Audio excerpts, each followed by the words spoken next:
ใหม่สูงค่ะย่ากับแทงยอดหน่อยค่ะเนาะกับน้องปีเหมือนในก็เขาก็ติดมาตั้มหน่อไม้กินกันค่ะอันนั้นก็ติเป็นหน่อไม้หวานเนี่ยค่ะเนาะเป็นหน่อไม้อ่อนค่ะเดี๋ยวก็เขาก็ติมาซอยจังไหนเนี่ยค่ะเนาะเพราะว่าซอยยอดเนี่ยก็เขาก็ติมาล้างแล้วก็แจกน้ำไว้เนี่ยค่ะ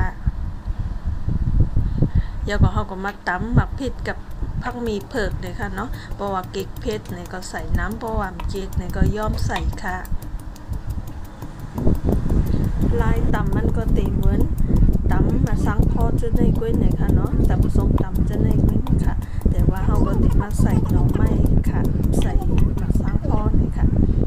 พอเยาก็เขาก็มาใส่ถั่วผักยาวกันค่ะ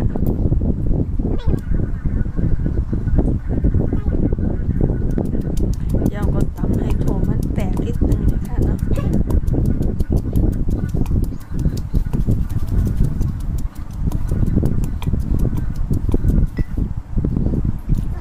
เยาก็ใส่น้ำปลาค่ะอันนี้ก็ติเป็นน้ำปลาล่าเนี่ยค่ะเยาก็ใส่ผงหวานค่ะเยาก็อันนี้ก็ติเป็นน้ำตาลปี๊บค่ะ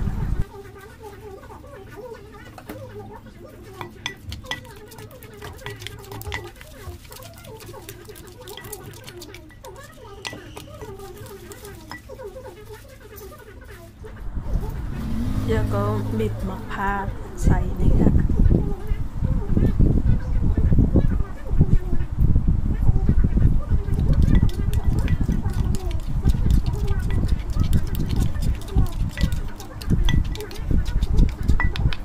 เจ้าก็จิ้มด้วยก่อนเลยค่ะเนาะเพราะว่าเก๊กเครื่องอื่นนี่ก็แม้ใส่ขึ้นไรเนี่ยค่ะเนาะเดี๋ยวก็มาใส่หน่อไม้กันค่ะ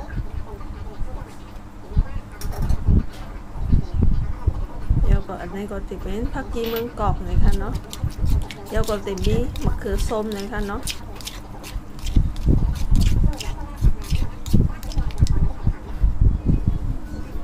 นี่ค่ะว่าใส่เยาเนี่ยก็มาค้นๆให้มันเข้ากันแล้วก็ไปกินแล้วเยาเนี่ยค่ะ